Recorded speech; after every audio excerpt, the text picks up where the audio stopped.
When I was in college, this is going to gross you guys out. When I was in college, there was a epidemic. I worked in the health center at our college, and so we have. I was on intake, so I'd take the patients off the floor and we'd get their paperwork filled out. And we started to see this interesting pinworm infestation that was going on. And this has to do with the immune system and lymph, so it fits in this area. Pinworms are usually only transferred in humans rectally. And so it's uncommon, but college is not always that sanitary, especially in apartments and so forth. And so we brought in a state epidemiologist. You guys know what those are? Those are doctors that actually investigate breakouts like Chipotle.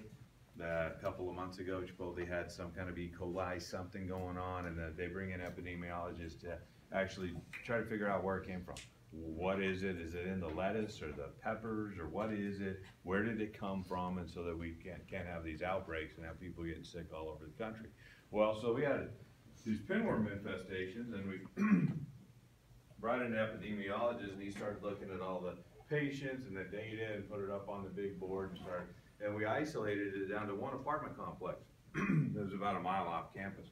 And there were connections. Not everybody lived there, but there was enough in that area that it was highlighted, and then you could see after interviews about people who were friends with other people, and it's a college campus, and I think there's probably a little partying going on at this apartment complex on weekends, and so there were enough connections that they actually went and sent sheriff officers and epidemiologists to the apartment, and they isolated it down to one apartment, and they went in and they went through it, and they found a bowl of tuna fish that was in the refrigerator.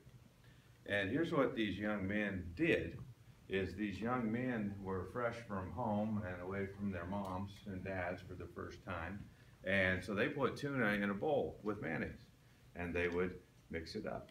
Well, this started in September, and so for the next 6 months, they would simply, instead of cleaning the bowl, they would add new tuna and new mayonnaise to the same bowl and mix it up, and they always had tuna there.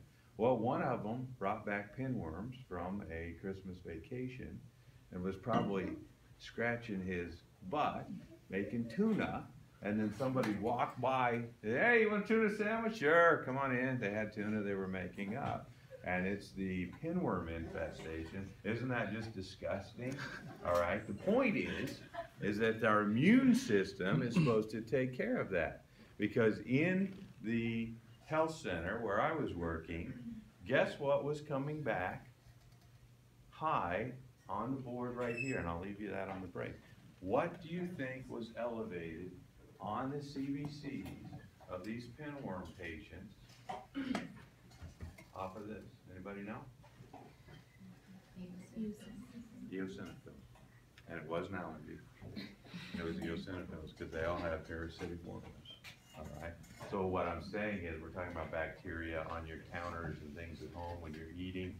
We eat a lot of bacteria and a lot of worms that we don't know we're eating because of different things, and our body is there to fight it off. Are we good? You grossed out now? Excellent, good. Take a 5-minute break, come back, we're gonna start immune system and finish up.